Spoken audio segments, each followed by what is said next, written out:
આપ સર્વોને હેતપૂર્વક જય શ્રી સ્વામિનારાયણ। આજની સત્સંગ કથા વાર્તા નિજ મંદિર સાવરકુંડલા। આજની સત્સંગ કથા વાર્તામાં આપણે ઉત્સવ કથા અંતર્ગત શ્રીમદ ભગવત ગીતા જયંતીના મહાત્મ્ય વિશે જાણીશું। ગીતા જયંતીનો પવિત્ર તહેવાર દર વર્ષે માર્ગશીર્ષ મહિનાના શુક્લ પક્ષ એટલે કે ચંદ્રનો મીન ચરણની એકાદશીના દિવસે ઉજવવામાં આવે છે। ધાર્મિક માન્યતાઓ અનુસાર ભગવાન શ્રી કૃષ્ણએ આ દિવસે અર્જુનને ગીતાનો ઉપદેશ આપ્યો હતો। આ ગીતાનો પાઠ કરવાથી મોક્ષ મળે છે। આ ગીતા જયંતીના દિવસે કેવી રીતે પૂજા કરવી જોઈએ તે વિશે વિગતવાર જાણીએ। આ પાવન દિવસે ગીતાનો પાઠ, ઉપવાસ અને પૂજા પણ કરી શકાય છે। હિન્દુ ધર્મના સૌથી પવિત્ર દિવસોમાંના એક ગીતા જયંતીના દિવસે ઉપવાસ, પૂજા અને ગીતાનો પાઠ કરવાથી ભક્તોને મુક્તિ મળે છે। આ દિવસે સવારે વહેલા ઉઠીને સ્નાન કરી ધ્યાન કરવું અને સ્વચ્છ કપડાં પહેરી ત્યારબાદ પૂજા સ્થાન ઉપર ગંગાજળ છાંટીને અર્જુનને ગીતા સંભળાવતા ભગવાન કૃષ્ણનો ફોટો મૂકવો। જો આવો ફોટો અથવા મૂર્તિ ઉપલબ્ધ ન હોય તો ભગવાન શ્રી કૃષ્ણની એક સરળ ચિત્ર પ્રતિમા પણ મૂકી શકાય છે। પછી પૂજા સ્થાન ઉપર ધૂપ અને દીવો પ્રગટાવી ભગવાન શ્રી કૃષ્ણને ફૂલો, ચંદન, તુલસી, ચોખાના દાણા અને મીઠાઈઓ અર્પિત કરીને ગીતાના એક અધ્યાયનો પાઠ કરવો। કારણ કે ગીતા જયંતીના દિવસે ગીતાના 18માં અધ્યાયનો પાઠ કરવો ખૂબ જ શુભ માનવામાં આવે છે। પછી ભગવાન કૃષ્ણ અને ભગવાન શ્રી વિષ્ણુને સમર્પિત એવા મંત્રોનો જાપ કરો અને અંતે ભગવાન કૃષ્ણને સમર્પિત એવી આરતી ગાઓ અને પરિવારના સભ્યોમાં પ્રસાદ વહેંચો। આ રીતે પૂજા પૂર્ણ થાય છે। તેવી જ રીતે ગીતા જયંતીના દિવસે સાંજે પણ ભગવાન શ્રી કૃષ્ણની પૂજા કરવી। હવે જાણીએ ગીતા જયંતીનું મહત્વ। આ શ્રીમદ ભગવદ્ ગીતા જ્ઞાનનો મહાસાગર છે અને આ દિવસે તેના જ્ઞાનને સ્વીકારવાનો પ્રયાસ જોઈએ। જો કે ગીતાનો પાઠ તો હંમેશા કરવો જોઈએ, કારણ કે ભગવાન શ્રી કૃષ્ણે અર્જુનને ગીતામાં સમાયેલા ધર્મ, કર્મ અને મોક્ષનું જ્ઞાન આપ્યું હતું। તે ગીતાનો પાઠ કરવાથી ફક્ત આધ્યાત્મિક જ્ઞાન નહીં, પરંતુ આંખો પણ શાણપણ તરફ ખુલે છે। અને કળિયુગની શરૂઆતના 30 વર્ષ પહેલા દ્વાપર યુગમાં ભગવાન શ્રી કૃષ્ણએ અર્જુનને શ્રીમદ ભગવદ્ ગીતા ઉપદેશ આપ્યો હતો।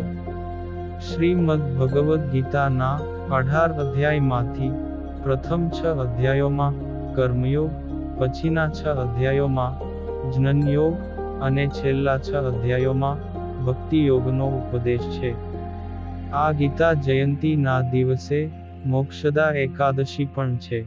માન્યતા એવી છે કે એકાદશીનું વ્રત રાખવાથી મનુષ્યના મૃત પૂર્વજો માટે સ્વર્ગના દરવાજા ખુલે છે અને જે વ્યક્તિ મોક્ષ પામવાની ઈચ્છા રાખે છે તેને આ એકાદશીનું વ્રત અવશ્યપણે કરવું જોઈએ। આમ ભારતમાં જ નહીં, વિદેશોમાં પણ ગીતા જયંતી ધૂમધામથી ઉજવવામાં આવે છે। આ ગીતા જયંતી આપણને એ પાવન ઉપદેશની યાદ અપાવે છે જે ભગવાન શ્રી કૃષ્ણએ મોહમાં ફસાયેલા અર્જુનને આપ્યો હતો। ગીતાનો ઉપદેશ ખાલી ઉપદેશ નથી, પણ જીવન કેવી રીતે જીવવું તે પણ શીખવે છે। જ્યારે કુરુક્ષેત્રના મેદાનમાં અર્જુને તેના વિરોધમાં ઊભેલા યુદ્ધ માટે તૈયાર પરિવારના સભ્યો અને સંબંધીઓને જોઈ ભયભીત થઈ ગયો ત્યારે સાહસ અને વિશ્વાસથી ભરેલા ભગવાન શ્રી કૃષ્ણની સમીપે મહાન યુદ્ધની શરૂઆત પૂર્વે રથ ઉપર બેસીને યુદ્ધને મુલતવી રાખે છે અને તે શ્રી કૃષ્ણને કહે છે કે હું યુદ્ધ નહીં કરું. હું પૂજ્ય ગુરુઓ અને સંબંધીઓની હત્યા કરીને રાજ્યની ખુશી નથી ઈચ્છતો, પણ ભીખ માગી ખાઈને જીવન ધારણ કરવામાં હું શ્રેય માનું છું. આ સાંભળીને સારથી બનેલા ભગવાન શ્રી કૃષ્ણે અર્જુનને તેમના કર્તવ્યો અને કર્મ વિશે જણાવ્યું અને આત્મા પરમાત્માથી લઈ ધર્મ કર્મથી જોડાયેલી દરેક શંકાનું નિદાન કર્યું. ભગવાન શ્રી કૃષ્ણ અને અર્જુન વચ્ચે થયેલો સંવાદ એટલે શ્રીમદ્ ભગવદ્ ગીતા. આ ઉપદેશ દરમિયાન ભગવાન શ્રી કૃષ્ણે અર્જુનને પોતાનું વિરાટ સ્વરૂપ દેખાડીને જીવનની વાસ્તવિકતાનો સાક્ષાત્કાર કરાવ્યો હતો. ત્યારથી લઈને અત્યાર સુધી આ શ્રીમદ્ ભગવદ્ ગીતાના ઉપદેશની સાર્થકતા બની છે. પરમાત્મા શ્રી કૃષ્ણના ઉપદેશ બાદ અર્જુનનો મોહ ભંગ થઈ ગયો અને તેમણે ગાંડીવ ધનુષ્યને ધારણ કરી દુશ્મનોનો નાશ કર્યો અને પછી ધર્મની ફરીથી સ્થાપના કરી. આમ જે દિવસે ભગવાન શ્રી કૃષ્ણએ અર્જુનને આ ઉપદેશ આપ્યો ત્યારે માર્ગશીર્ષ શુક્લ એકાદશી હતી. આ એકાદશીને મોક્ષદા એકાદશી પણ કહેવામાં આવે છે. એટલે આ મોક્ષદા એકાદશી ના દિવસે ગીતા જયંતી ઉજવવામાં આવે છે. આ શ્રીમદ્ ભગવદ્ ગીતાનું વિશેષ મહત્વ એ છે કે જીવનમાં સ્વાર્થ એ કર્મ કરવા માટે પ્રેરિત કરે છે. ની ગીતા અજ્ઞાન, દુઃખ, મોહ, ક્રોધ, કામ અને લોભ જેવી સાંસારિક વસ્તુઓમાંથી મુક્તિનો માર્ગ બતાવે છે. તેનો અભ્યાસ, શ્રવણ ને ચિંતન દ્વારા જીવનમાં શ્રેષ્ઠતાની ભાવના આવે છે. વળી દેશભરમાં મંદિરો, વિશેષ કરીને ઇસ્કોન મંદિરમાં ભગવાન શ્રી કૃષ્ણ અને ગીતાની પૂજા કરવામાં આવે છે. ભગવદ્ ગીતા એ માત્ર એક ધર્મ ગ્રંથ નથી, પરંતુ જીવન જીવવાની એક રીત છે. તે મનુષ્યને ખરા અર્થમાં મનુષ્ય બનાવે છે. આ ગીતાના સિદ્ધાંતો સનાતન સત્ય છે, એટલે કે ભૂત, ભવિષ્ય અને વર્તમાનથી પરે છે. ગમે તે યુગમાં તેના વિચારો યોગ્ય અને બંધ બેસતા જ હોય છે. આ ગીતાના વિચારોને ટાંકીને સ્વાધ્યાય પરિવારના સ્થાપક પાંડુરંગ શાસ્ત્રી આઠવેલજી કહેતા કે મનુષ્ય ગરીબ, અસ્વસ્થ, રોગી કે અસ્વચ્છ હોઈ શકે છે, પરંતુ તે ક્યારેય પણ અસ્પૃશ્ય ના હોઈ શકે. માણસને માણસની દ્રષ્ટિથી જોવાની શક્તિ આ શ્રીમદ્ ભગવદ્ ગીતા આપે છે. હિન્દુ વૈદિક સનાતન ધર્મમાં અનેક પુસ્તકો છે, પરંતુ ભગવદ્ ગીતાનું મહત્વ અલૌકિક છે. તેને વેદો અને ઉપનિષદોનો નિચોડ માનવામાં આવે છે. મનુષ્ય જીવનના તમામ ક્ષેત્રોને આવરીને એક માણસ તરીકે જીવન જીવવાનો સંદેશ ગીતા આપે છે. ગીતા મુજબ માનવ જીવન એક યુદ્ધ છે, જેમાં દરેકે લડવું પડે અને યુદ્ધમાં પીછેહઠ કર્યા વગર આગળ વધવું. તે જ ગીતાનો સંદેશ છે.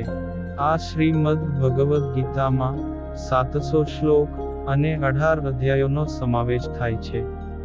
શ્રીમદ્ ભગવદ્ ગીતા આત્માના મૂળ સુધી પહોંચે છે. દુનિયાનો કોઈ પણ ધર્મગ્રંથ આત્માનું સૂક્ષ્મ ચિંતન કરી શક્યો નથી. વળી આધુનિક વિજ્ઞાન તો આત્માને એક ઉર્જા માને છે. તે અનુસારે એનર્જીને મારી કે સળગાવી શકાતી નથી. એટલે ઉર્જા સનાતન છે. તેને માત્ર એક સ્વરૂપમાંથી બીજા સ્વરૂપમાં પરિવર્તિત કરી શકાય છે.